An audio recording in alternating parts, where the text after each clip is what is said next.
Karena dunia ini hina di mata Allah, lebih hina daripada sayap nyamuk. Allah kasih orang kafir rezeki. Itu bentuk tanggung jawab Allah sebagai zat yang mencipta. Allahu khaliqu kulla syai' wa huwa ala kulli syai'in wakil. Allah yang mencipta, pasti Allah yang mencukupi. Jaminan Allah. Kita cuma on skenario aja lah di atas dunia ini. Yang ditakdirkan sudah sama Allah. Bahkan Allah mengatakan bahwa wa ma rabbuka bizallamin lil 'abid. Tuhan kalian gak pernah berbuat zalim dengan hambanya. Aneh, kata ulama, aneh. Mati sudah pasti, cuma gak ada persiapan. Rezeki yang udah pasti kita cari-cari, aneh. Rezeki sudah pasti, kata Hasan Al-Basri, bagaimana aku gak tenang? Rezekiku sudah pasti. Jangankan orang yang jahat, orang yang soleh, yang jahat dapat rezeki. Kata Hasan Al-Basri kayak begitu. Jadi ya, dijamin sudah. Yang belum jelas itu amal soleh diterima atau tidak, dan kematian ini nggak pernah kita persiapkan. Aneh. Akhirnya amalan kita ini bukan untuk urusan akhirat, untuk urusan dunia. Kita cari yang bakal kita tinggal.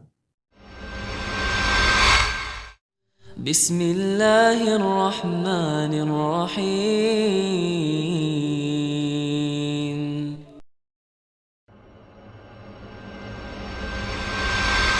Makanya supaya yang kita perbuat hari ini menjadi modal berjumpa dengan Allah, ada beberapa hal yang ulama tekankan supaya kita lakukan. Yang pertama, kata ulama, mumpung belum terlanjur banyak perbuatan yang kita gugurkan, tolong setiap orang Islam ini mengerti karena ritual ibadah yang dia lakukan harus dikhususkan hanya untuk Allah.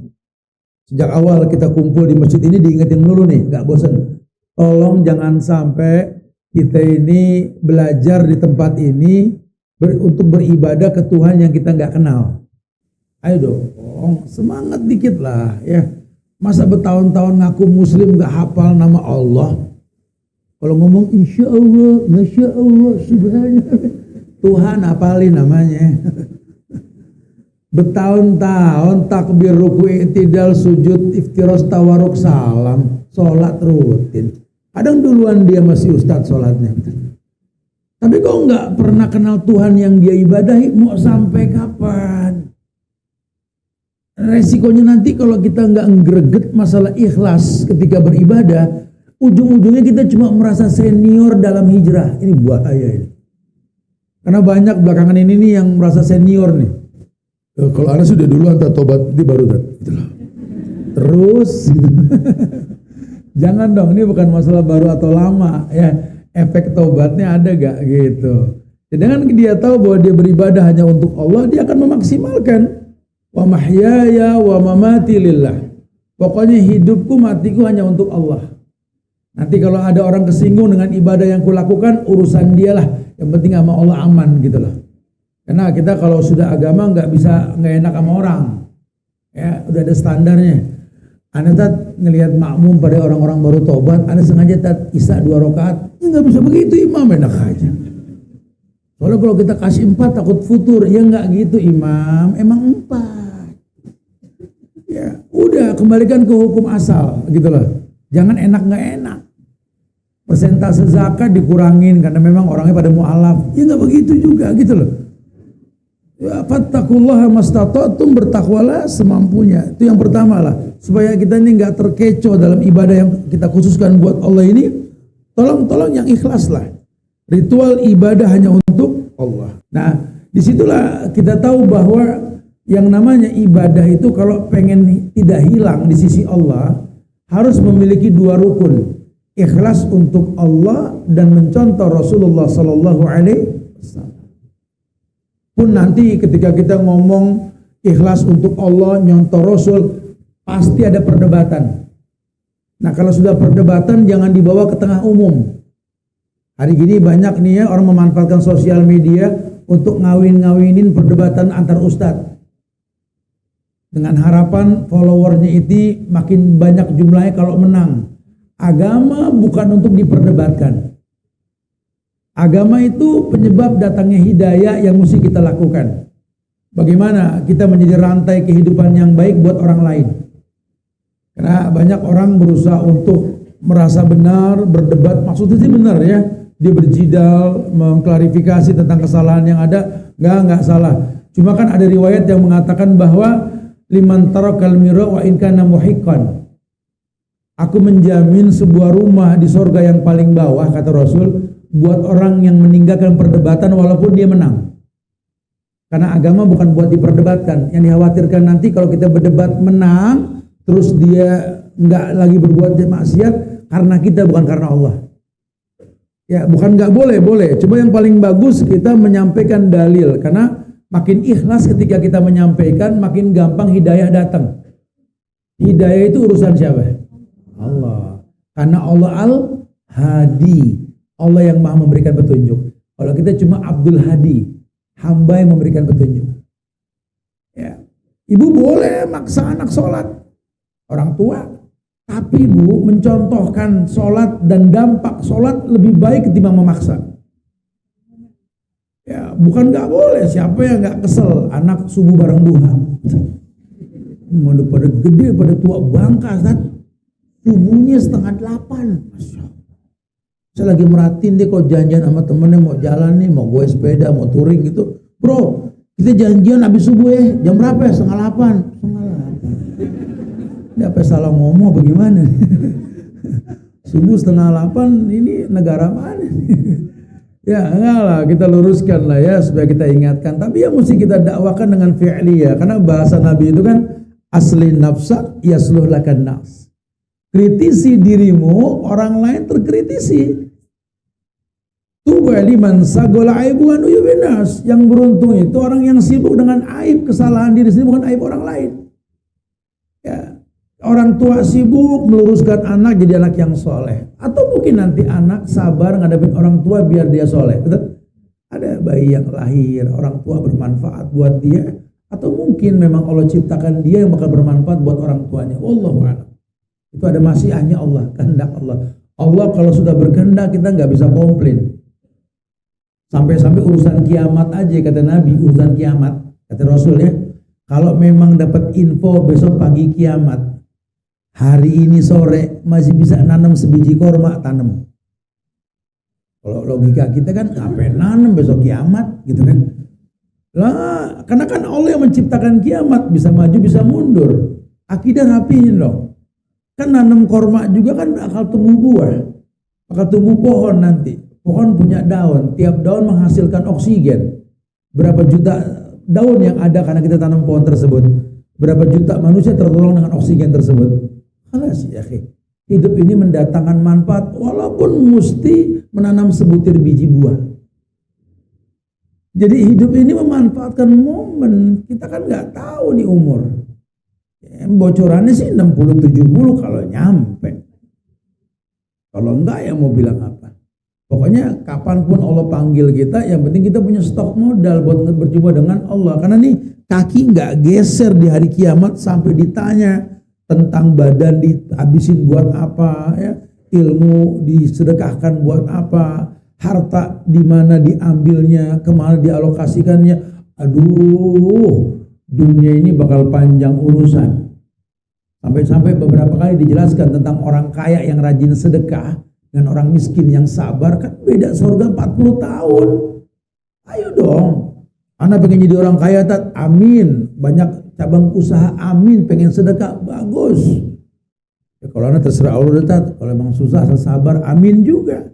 Masuk surganya ini yang miskin sabar duluan. Hari yang kaya sedekah, mana itu orang yang dulu bantu kita gak kelihatan. Hari sampai 40 tahun.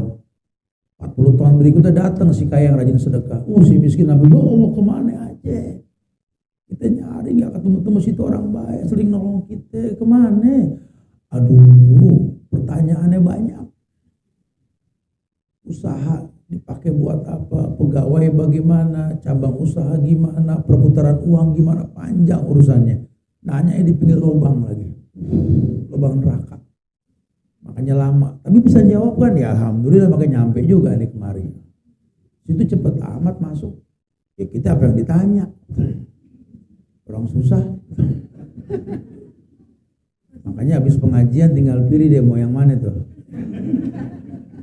Terserah mau kaya 40 tahun baru masuk atau miskin langsung. Jadi itu nggak gampang komplain. Ya kita ini suka kan maksa Tuhan buat paham kita. Pengennya sih Tat, apa ya, emang lahir di lingkungan keluarga kaya Tat, ya. Gede dengan kemewahan, terus di hari tua banyak sedekah, mati masuk surga. Sampai juga pengen gitu kan. Nah, cuma kan kalau ingat 40 tahun beda sama yang miskin kan kayaknya kita serba salah milih, betul?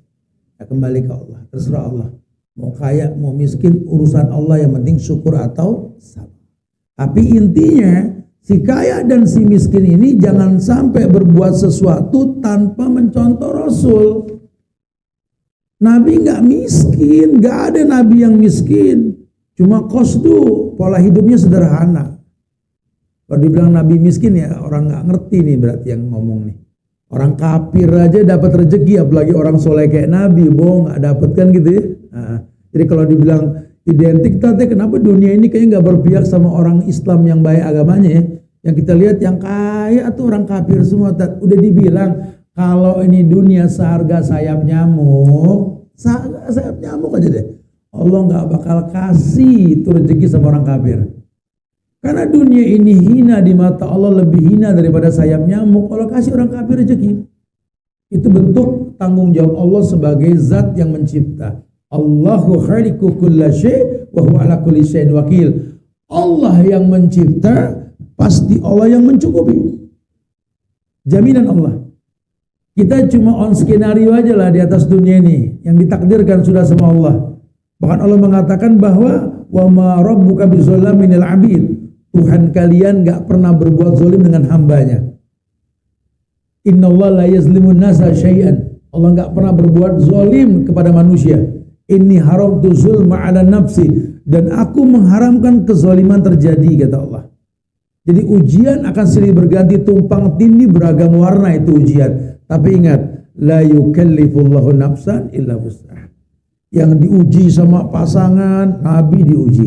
Yang diuji sama suami, bininya Fir'aun juga diuji. Yang diuji masalah anak, semua orang soleh diuji masalah anak. Ya, atau diuji sama fitnah zina, fitnah harta, fitnah dunia. Wallah, semua orang diuji. Cuma kalau dia istiqomah di atas kemanusiaannya, la yukallifullahu nafsan. Allah nggak mungkin menguji manusia di luar batas kemampuannya. Nah, makanya kita kalau ngelihat orang lagi diuji, amar ma'ruf nahi mungkar, maju. Cegah keburukan, ya lakukan kebaikan. Kalaupun enggak, doakan. Jangan kalau ngelihat teman berbuat salah, terus kayaknya jangan masuk surga ini orang. Jangan begitu. Dirangkul. Ini kita malah kadang-kadang didiemin, ditahjir, ya sampai ini orang jadi bingung, terus harus gimana? Saya jadi bingung deh. Saya kan juga manusia yang kalau sudah hijrah, sudah tobat bukan berarti maksum. Emang Anda butuh circle teman-teman yang watawasau bil haq, watawasau sabar, supaya enggak gugur kewajiban. Kemudian dikatakan bahwa setiap ritual ibadah akan diterima oleh Allah ketika tidak tergesa-gesa. Ya, surat Al-Anbiya ayat 37, surat ke-21 itu Allah sudah kasih bocoran tentang kondisi manusia. Dalam semua hal, semua ibadah ya, syahadah, sholat, zakat, puasa, haji, nikah, cerai, muamalah, akad, dan lain-lain. Wallah, semua ibadah disikapi dengan tenang. Ya, orang yang tenang, orang yang mendapatkan kebaikan. Kata Nabi, kayak orang berdoa, la yazalu yustajabu lil abdi ma lam yadu bi ismin aw qatirin wal isti'jal. Qila ya Rasulullah, mal isti'jal? Qala yaqulu qad da'autu falam ara yastajibu li fayastahsiru 'inda dzalika wa yada'u du'a.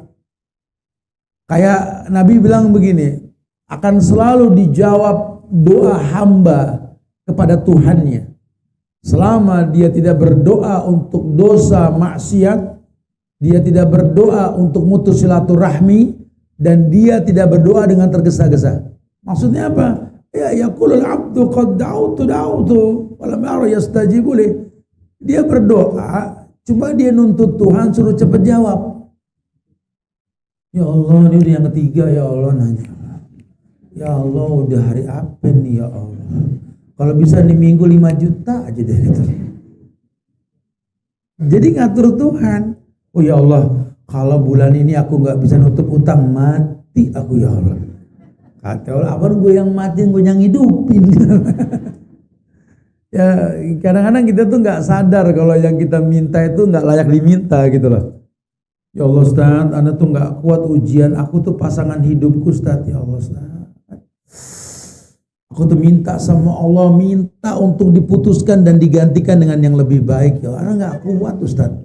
Tapi nggak berasa tuh Anda minta udah 30 tahun Ustaz nggak dijawab-jawab, berarti kuat. Cuma situ nggak merasa kuat, itu permasalahannya. Abang pegel dari 30 tahun yang lalu, tetap aja gemuk. Masalahnya di mana? Kitanya nggak yakin kuat, itu masalahnya. Padahal Allah yakin kuat, ya. Terbukti kok dengan banyak ujian kayak gini, jadi malam bangun banyak istighfar, ya. Ya Allah Ustaz, aku nih 30 tahun istighfar mulu, Ustaz. Cakep, Masya Allah. Kalau nggak sama dia belum tentu istighfar, betul. Iya, ada hikmahnya udah pasti. Jadi kita karena kita nggak kenal Allah nih, kita tuh suka menganggap baik buruk menurut kita. Padahal baik buruk menurut Allah udah bilang, aku nggak pernah berbuat zalim. Aku tahu kelasnya hambaku tuh, aku tahu kata Allah. Ada orang yang memang diuji dengan harta jadi baik, ada yang diuji dengan miskin jadi baik, atau sebaliknya. Contoh Aisyah tuh dandaan rapi, hafal Quran, hafal hadis, rumah sederhana, nggak pakai granit, nggak pakai marmer, boro-boro dipelur tuh tembok, gentengnya pakai pelepah korma. Di situ dia bilang, rumahku, berani gak ngomong begitu? Dikasih gubuk sama laki, gentengnya pelepah korma, ubinnya pasir dipadetin. Coba rumahku surgaku, uga banget. Ya Aisyah mana yang dicontoh nggak paham deh. Ya Aisyah poncol. Tidak bertobat dari berbagai kemaksiatan. Takutnya kita talbis nih, talbisul haqqo bil batil. Di surat Hud ayat 3 ayat 52, surat 3 surat 11 ya. Surat Hud. Allah berfirman, saat itu Nabi Hud mengatakan, wa ya qaumi astaghfiru rabbakum tsumma tubu ilaihi yursilis sama alaikum midraran wa yazidkum quwwatan ila quwwatikum wa la tatawallaw mujrimin. Ini ayat bukti kalau memang pengen ditolong sama Allah, saat itu pertolongannya dikirimin hujan. Kita kadang-kadang kagak minta hujan diturunin. Di Indonesia Masya Allah nih, beruntung banget tinggal di sini kita. Cuma kadang-kadang kita nggak paham. Kadang-kadang kita nggak paham bahwa hujan itu nikmat. Di negeri Arab, orang urusan hujan manggil ulama istisqa. Berapa kali sholat baru turun hujan. Di negeri kita, insya Allah nyaris jarang kita sholat istisqa antar hujan. Karena hujan kan hikmahnya dalam ya. Di balik hujan itu ada keberkahan dari langit. Hujan itu mensucikan litahirakum bi. Hujan itu membuat hilangnya propaganda syaitan. Bahkan dalam riwayat dikatakan yustabbita bihil aqdam.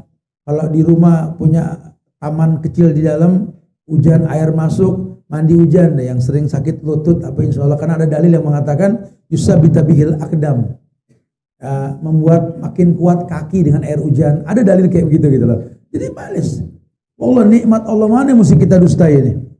Cuma itu semua dengan sebab mengedepankan istighfar. Makanya Nabi contohkan ke kita, ingat nggak ingat dosa, pagi sore minimal 70 sampai 100 kali istighfar. Ingat nggak ingat dosa? Apa manfaat istighfar? Ya ini, diperintahkan, hei kaumku, beristighfarlah. Rabbakum, pada Rob yang menciptakan kalian. Kenapa bahasanya Rob? Karena Tuhan yang menciptakan kalian, kalian pasti berbuat dosa. Kullu bani Adam khata. Kalau Allah ciptakan kamu berbuat dosa, bukan Allah senang kamu berdosa, Allah senang kamu minta ampun sama Allah Al-Ghafur. Allah yang Maha Pengampun, Allah Al-Ghafur. Makanya iblis aja kekecoh ketika menganggap Adam tidak sempurna berbuat salah. Kata Allah, kalau Adam tidak berbuat salah, hilang namaku Al-Ghafur. Kalau Adam tidak berbuat salah, ya, maka tidak turun syariat istighfar. Ya bukan berarti kita suruh berbuat salah, bukan. Cuma manusia pasti salah. Di sini kita mesti siap memaklumi nih.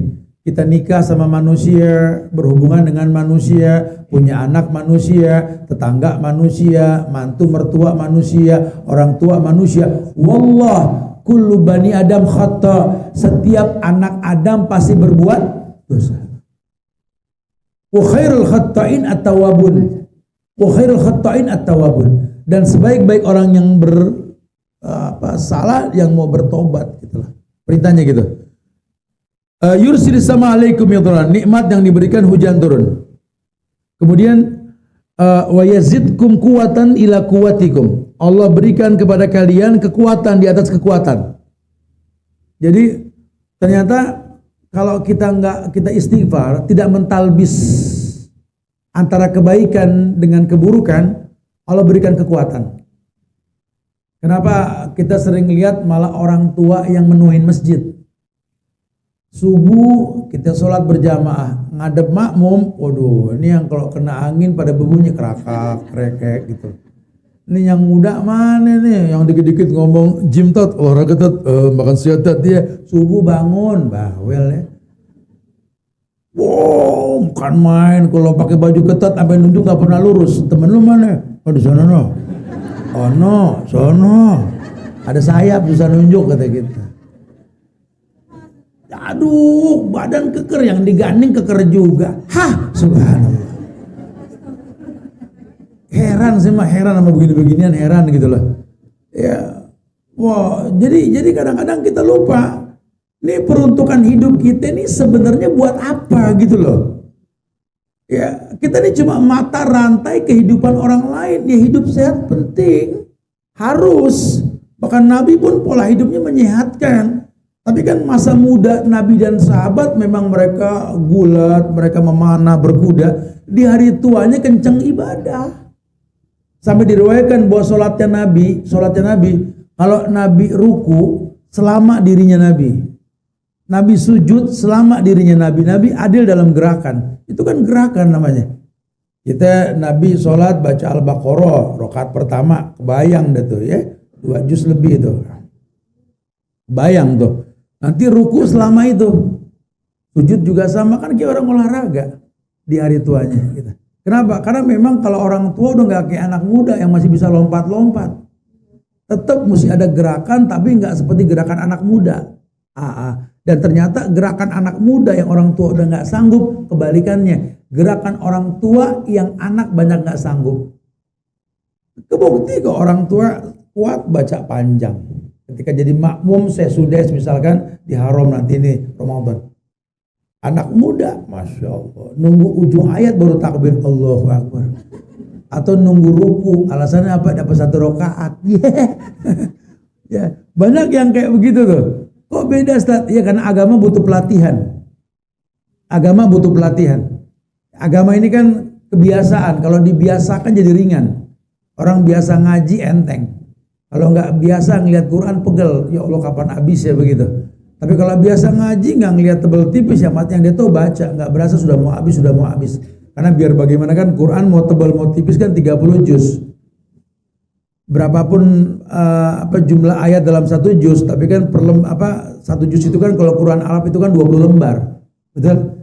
Berarti kan kalau 20 lembar dibagi 5 sholat kan cuma 4 lembar. Tiap habis sholat 4 lembar, tiap hari 1 juz.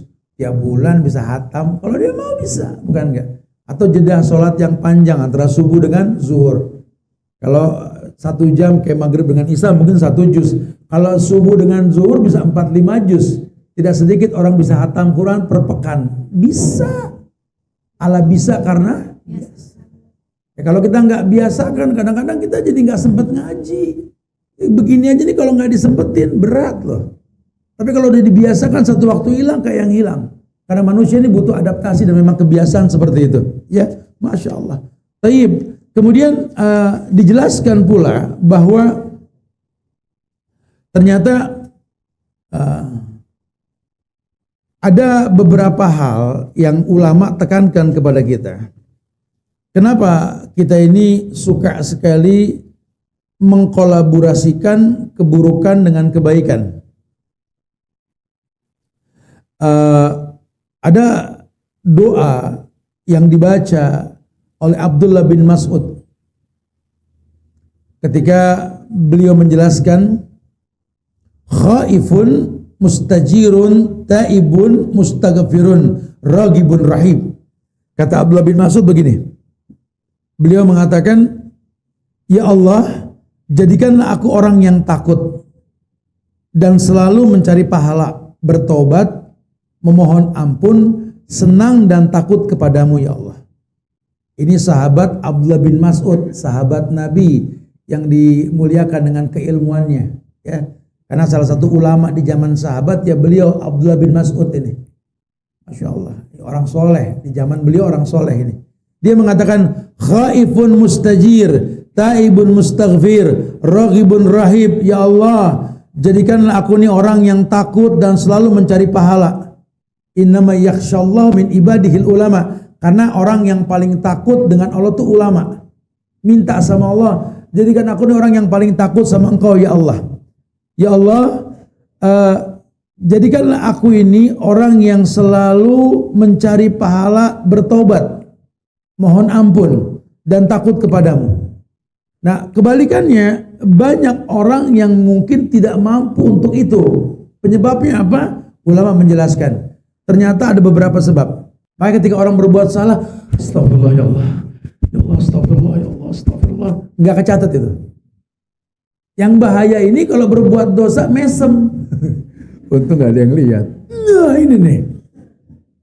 Ini nih yang bahaya nih. Idza kunta hasadka dzunub fada. Kalau kamu bikin dosa, lelah dengan dosa, udah tinggalin dosa sudah. Allah juga tahu kamu nggak ada yang maksum. Jangan suka gampang nuduh orang. Ibu ngeliat bapak maksiat, ibu bilang bapak maksiat. Kemungkinan saat ibu menuduh, ibu berbuat dosa. Kok dosa? Cara nuduhnya. Tahu gak Pak? Kamu itu dosa, maksiat tahu. Dosa waktu bapak maksiat, tapi kan ibu ngebentak dia. Apa hukumnya? Andai nggak membentak, ibu nggak dosa. Bapak memang dosa diingatkan sama ibu. Cuma cara ngingetinnya. Ini kayak begini kita suka lupa. Sibuk dengan kesalahan orang. Kamu tuh nggak boleh ke dosa, tahu takut kamu sama Allah. Astagfirullahaladzim. Tapi di kantongnya ATM BCA, gitu lah. Ini riba. Ya kan transportasi tat. Sedikit dirubah. 1 dirham sama dengan zina sama orang tua. Itu riba. Ya kan cuma zina sama orang tua, gitu lah. Ayo dong. Makanya yang beruntung tuh yang sibuk sama kesalahan. Anda nuding orang berbuat dosa, Anda durhaka sama mertua, kan orang tua. Apa hukum durhaka sama orang tua? Banyak yang kadang-kadang kita nggak paham tuh. Kenapa? Karena kita sibuk dengan kesalahan orang lain. Ya, tolong jangan sampai terjebak dalam kesalahan. Kemudian kata ulama, hilanglah pahala yang kita lakukan ini karena memang kita ini tahu Quran itu untuk dibaca, namun nyaris kita nggak pernah mengamalkan Quran.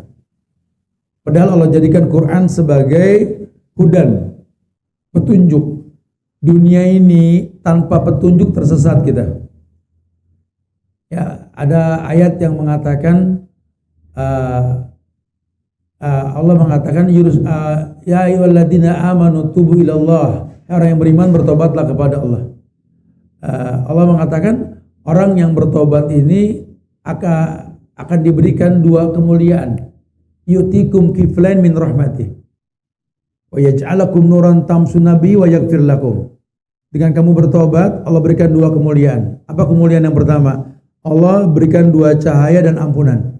Hidup ini butuh cahaya, butuh arahan, dan arahan tersebut adanya di Quran. Karena nanti banyak juga orang yang sibuk di percetakan Quran tapi nggak suka baca Quran.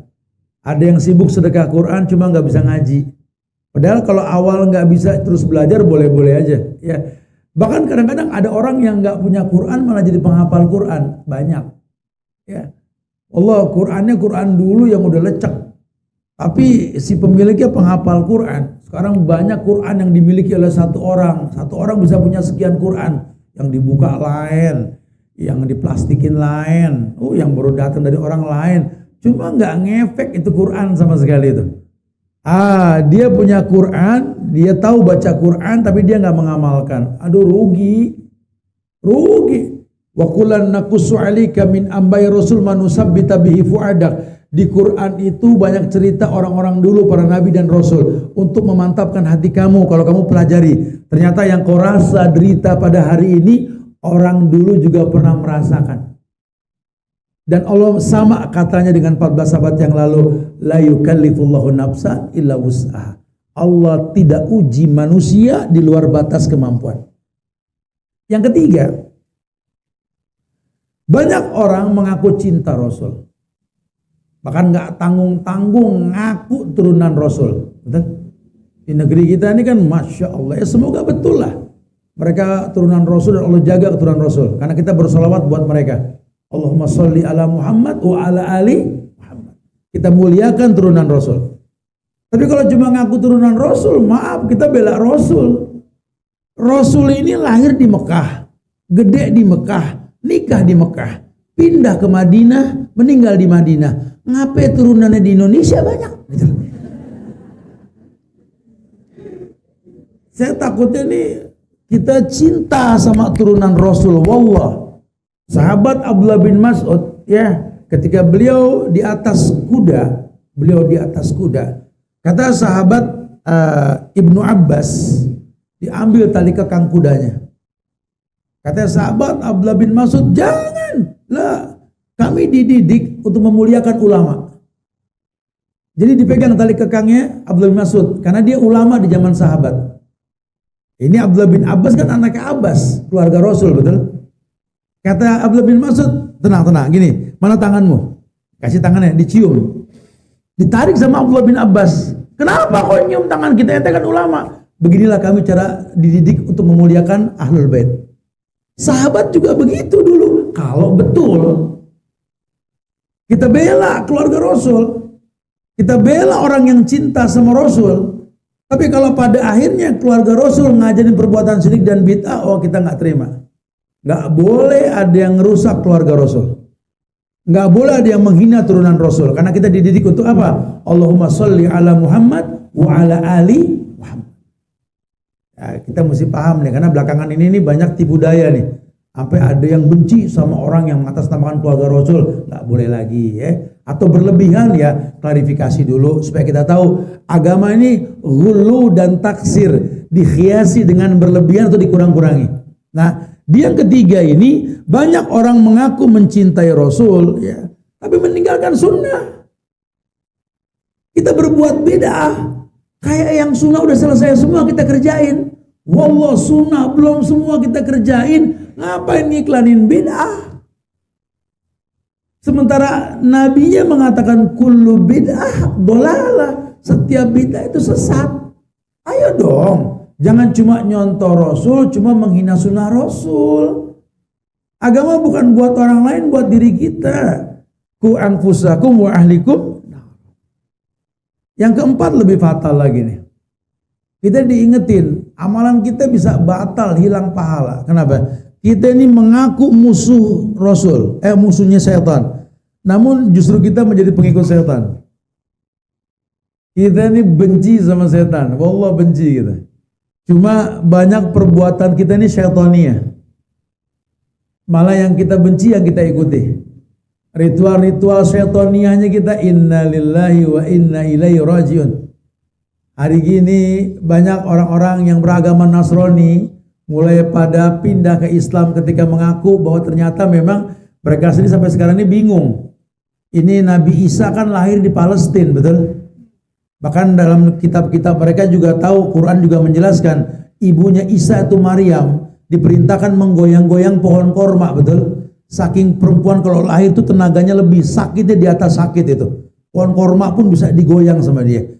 Yang mereka nggak habis pikir, kalau lahir di Palestina, ya dekat pohon korma, ngapain pohon cemara yang dihias?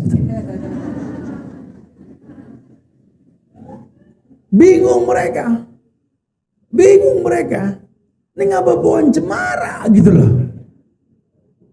Palestina di mana ada pohon cemara? Jadi kayak orang bingung ngadepin Dajjal. Katanya Dajjal kayak Tuhan, bisa nyiptain sorga dan neraka. Kenapa nggak bisa nemuin mata yang kicer sebelah gitu loh? Ini kayak begini ini dengan waktu nanti orang paham. Oh iya, subhanallah. Jadi banyak sekali hal-hal yang mau dipertanyakan dalam agama ini. Toh pada akhirnya ketika makin ilmiah, makin diterima syariat. Nah, kenapa sekarang dakwah sunnah diterima di semua tempat? Karena orang makin ilmiah, makin merasa iya, ini yang diomongin ini emang qala Allah wa qala Rasul. Nabinya kan non akademik, ya tapi yang dibawa Quran, grammar tinggi di zaman puisi. Ini kalau bukan omongan Allah, omongan siapa? Orang mulai percaya dan mulai banyak ahli-ahli ilmu di akhir zaman ini masuk Islam karena membuktikan perkataan Rasul. Nah sayangnya kita orang Islam malah nggak paham. Malah mengaku benci setan, malah berbuat setonia. Penyebab setonia dilakukan. Oh ya, dubillah wa na'udzubillah. Ya. Kemudian yang kelima, kita ini mengaku suka dengan sorga, tapi kita nyaris nggak beramal untuk meraihnya. Kalau ngomong aku tuh pengen masuk sorga, takut masuk neraka. Jangan cuma pengen, jangan cuma takut. Sorga dimasukin dengan sebab, neraka juga dimasukin karena sebab. Sebab ke sorga apa? Yang paling gampang nih nuntut ilmu nih. Ya, nuntut ilmu, makanya saya suka bilang yang umroh, yang haji, yang safar, pelesiran, silaturahmi atau apalah namanya, traveling gitu ya. Tolong jangan nggak diisi sama kajian. Anak-anak motor aja kita giring keliling sana keliling sini, kalau yang nggak paham sih dibilang, bah Ustadz orang diajak touring mulu kapan ngajinya. Ini cabein nih mulut nih orang bener-bener. Dia nggak tahu nih orang-orang touring nih pada belajar, makanya ngaji jangan suka suuzon. Aku udah kajian kerjanya suuzon aja sama orang soleh gitu. Tabayun. Ini mereka touring nemuin guru-guru mereka kajian silaturahmi di beberapa tempat. Itu pun waktu kosong yang direncanakan. Bukan menghilangkan kewajiban. Nabi ajarkan fikih safar, betul? Di mana ada mashul khuf, membasuh atas sepatu. Ya kalau kita nggak safar, kita nggak tahu ini. Nabi ajarkan doa ketemu hujan, bukan ketemu panas, betul? Mana ada doa ketemu panas? Doa ketemu hujan, Allahumma shayban nafian. Ya, suruh silaturahmi, suruh nuntut ilmu. Banyak kebaikan yang tercecer yang nggak kita maksimalkan.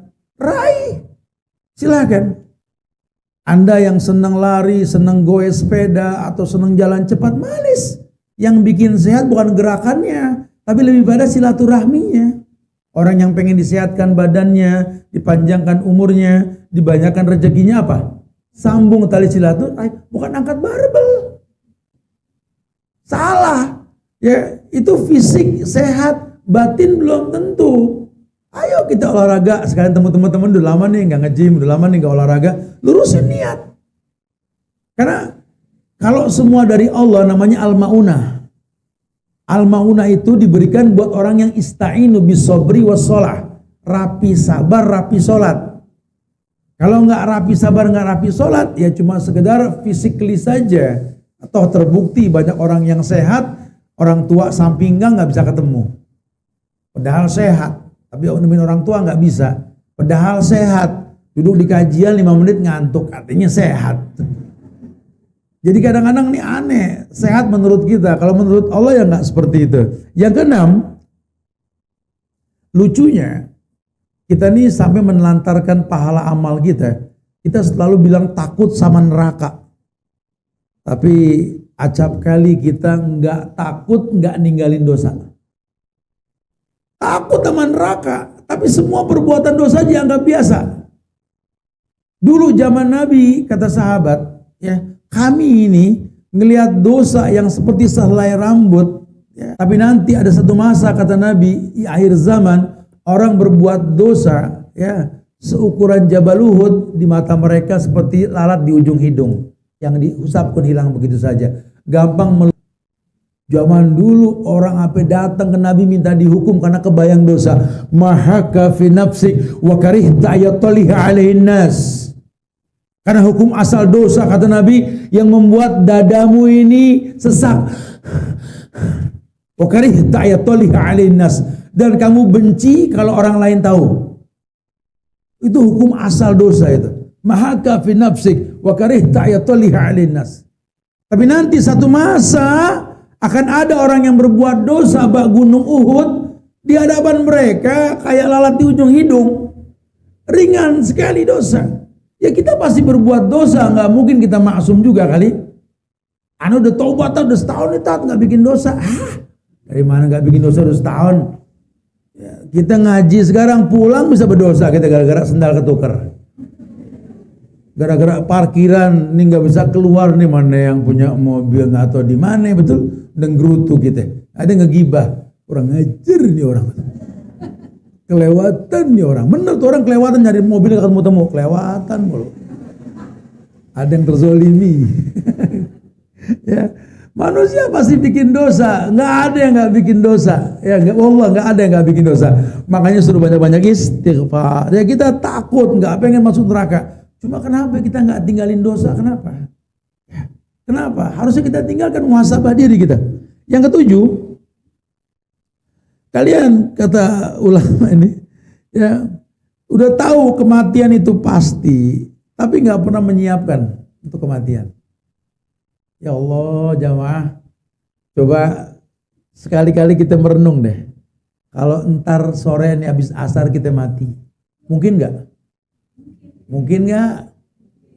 Jangan dikit apa? Mungkin nggak? Mungkin. Kita ada tim yang biasa mandiin mayit nanti insya Allah. Ya setengah jam beres deh. 3 lembar kain kafan buat laki, 5 lembar buat perempuan. Tuh, cepet loh prosesnya. Udah terbujur kaku bau kamper di badan kita. Paling kata yang makin kafan disisain itu bagian muka. Ada gak keluarganya mau ngelihat terakhir kali nih wajah ayahnya, ibunya sebelum diikat semua pakai tali pocong? Ya Allah mama, ya Allah papa, diikat, diangkat. Bismillah wa ala millati Rasulillah. Dibawa ke musola atau dibawa ke Nurul Hidayah tempat kita ngaji nih. Disolatin 4 kali takbir, betul? Selesai sholat dibawa ke pemakaman. Orang yang paling sayang sama kita, anak kita yang turun ke lubang pertama kali. Dia yang bakal nangkep mayit kita. Dimasukin, dimiringin, ditutup papan hari. Digedik tuh tanah sampai padat. Gak ramah, rata tuh tanah. Ya Rabbi, Allah bukakan alam barzah saat itu kelihatan bunyi sendal yang terakhir. Set, set, set. Tinggal sendiri kita. Tinggal sendiri. Innal mauta alladhi tafiruna minhu fa innahu mulaqikum summa turaduna ila alimil ghaibi wasyahada fa yunabbiukum bima kuntum ta'malun. Mau nggak mau, maut yang kita hindari datang, narik kita, roh kita dibawa, dibalikin, duduk kita di dalam barzah tersebut. Tanya, udah sendiri kita. Coba sekali-kali kita merenung coba, karena itu pasti. Dan itu gak lama lagi gitu loh.